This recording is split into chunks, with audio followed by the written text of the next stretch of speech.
بسم اللہ الرحمن الرحیم۔ شروع کرتی ہوں اللہ کے پاک نام سے جو بڑا مہربان اور نہایت رحم کرنے والا ہے۔ کیسے ہیں آپ سب؟ امید کرتی ہوں آپ سب خیریت سے ہوں گے۔ اللہ آپ سب کو اپنے گھروں میں آباد رکھے، خوش رکھے، آمین۔ آج میں آپ لوگوں کے ساتھ ایک نیا وظیفہ شیئر کرنے لگی ہوں۔ بہت ہی خاص وظیفہ ہے۔ بہت سے لوگوں کو یہ مسئلہ ہو جاتا ہے لیکن کوئی حل نہیں نظر آ رہا ہوتا، تو یہ بہت ہی خاص وظیفہ ہے اس مقصد کے لیے۔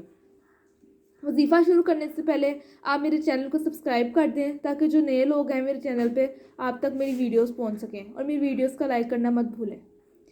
تو وظیفہ شروع کرتے ہیں۔ آج کا وظیفہ جس مقصد کے لیے ہے وہ ہے بچوں کے جو ہرنیاں ہو جاتی ہیں، بچوں کو جو ہرنیاں ہو جاتی ہیں اس کے لیے، لیکن بہت سی مائیں دوائی وغیرہ کھلاتی ہیں لیکن کوئی فرق نہیں پا رہا ہوتا ہے، اس کے لیے آپریشن وغیرہ ہوتا ہے۔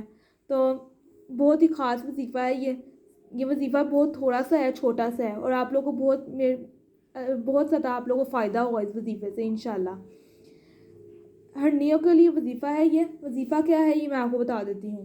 وظیفہ ہے آپ لوگوں نے سورہ والضحیٰ پڑھنی ہے۔ سورہ والضحیٰ کتنی دفعہ پڑھنی ہے، کیا پڑھنا ہے، سارا کچھ میں آپ لوگوں کو بتا دیتی ہوں۔ سورہ والضحیٰ پڑھنی ہے۔ جہاں پہ آپ لوگ سورہ والضحیٰ میں کاف آئے گا، سورہ والضحیٰ میں جہاں پہ کاف آئے گا آپ لوگوں نے یا کریمو پڑھنا ہے۔ یا کریمو پڑھنا ہے اول آخری 3 مرتبہ درود پاک کے ساتھ۔ میں پڑھ کے آپ لوگوں کو بتا دیتی ہوں کیسے پڑھنا ہے۔ بسم اللہ الرحمن الرحیم۔ والضحیٰ واللیل اذا سجی ما ودعاک۔ اب یہاں پہ کاف آیا ہے تو آپ لوگوں نے یا کریمو یہاں پہ پڑھنا ہے 3 مرتبہ درود پاک کے ساتھ۔ اس طرح آپ لوگوں نے پڑھنی ہے، اور جہاں جہاں کاف آئے گا وہاں پہ آپ لوگوں نے یا کریمو پڑھنا ہے 3 مرتبہ درود پاک کے ساتھ۔ انشاءاللہ اس وظیفے سے آپ لوگ کو بہت فائدہ ہوگا۔